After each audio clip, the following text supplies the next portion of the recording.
everyone, welcome back to the channel and let's begin with part 3rd of question 2nd, exercise 3.4 chapter pair of linear equations in two variables. Question number 3rd है the sum of the digits of a 2-digit number is 9. Also 9 times this number is twice the number obtained by reversing the order of the digits. Find the number. तो इस question में है कि जब हम 2-digit number को सम करते हैं तो उसका वैल्यू क्या आता है 9. फॉर एग्जाम्पल 2-digit नंबर क्या होता है? 2-digit नंबर कोई भी नंबर जो 10 से लेके 99 के बीच में, ये क्या है? 2-digit number. यहाँ दैट मीन्स ये 2 digits है. और ये जो नंबर है 99, उसमें जो ये डिजिट है ये वंस के प्लेस में है और सेकंड वाला जो 9 है वो टेंस के प्लेस में है. And therefore it is a 2-digit number. Question में है the sum of the digit of a 2-digit number, यानी कि अगर 9 + 9 ऐड कर दिया जाए तो ये क्वेश्चन में है the sum of the digit of a 2-digit number. जब हम ऐड करते हैं तो उसका वैल्यू क्या आ रहा है? 9 आ रहा है. Also 9 times this number is twice the number obtained by reversing the order of the digit. अब इसको हम डायरेक्टली यहाँ पे इसका जो इक्वेशन है उसको फॉर्म कर लेते हैं. तो लेट फाइंड करने के लिए कहा गया है number. Let the digit at the units place be x and tens place be y, यानी कि xy. ये क्वेश्चन में क्या है? ये 2-digit नंबर है, यानी कि xy, ये इसको हम 2-digit नंबर ले रहे हैं. The sum of the digit, यानी कि अगर उसको हम सम कर लेते हैं तो x + y, यानी कि वंस और टेंस का जो प्लेस का डिजिट है उसको अगर हम सम कर लें तो उसका वैल्यू आ रहा है 9. ये है इक्वेशन नंबर 1. अब हम जूनियर क्लासेस में 2 digits नंबर के बारे में क्या पढ़े हैं? फॉर एग्जाम्पल अगर कोई नंबर है 23, इसको अगर हम लोग को एक्सपैंड करने के लिए कहा जाता था तो हम लोग करते थे 2 × 10 + 3. तो वैसे ही यहाँ पे xy जो है वो 2-digit नंबर है. इसको तो यहाँ पे लिख सकते हैं x × 10 या फिर 10 × x + y. तो ये 10 × x + y क्या है? xy का एक्सपैंडेड फॉर्म. तो यहाँ पे हम लिख सकते हैं xy can also be written as 10x + y.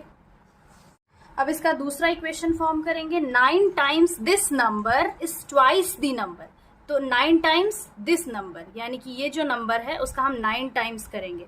तो 10x + y × 9 is obtained by reversing the order of the digit.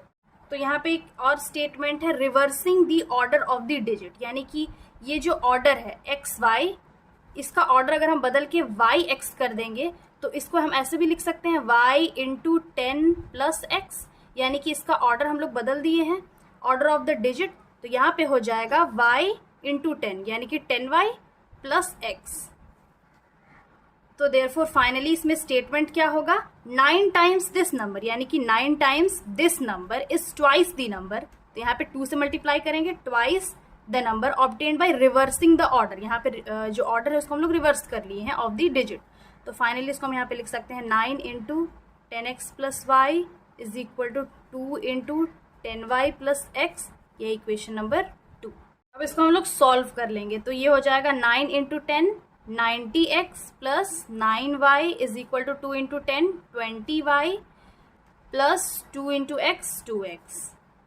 ये हो गया 90x. 2x जो है इसको इक्वल के इधर लेके आएंगे तो ये हो जाएगा -2x is equal to 20y.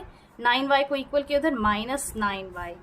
90 में 2 माइनस करेंगे तो आएगा 88x एंड 20 में 9 माइनस करेंगे आएगा 11y. यहाँ पे y है तो यहाँ पे इसको हम ऐसे भी लिख सकते हैं y is equal to 88/11x.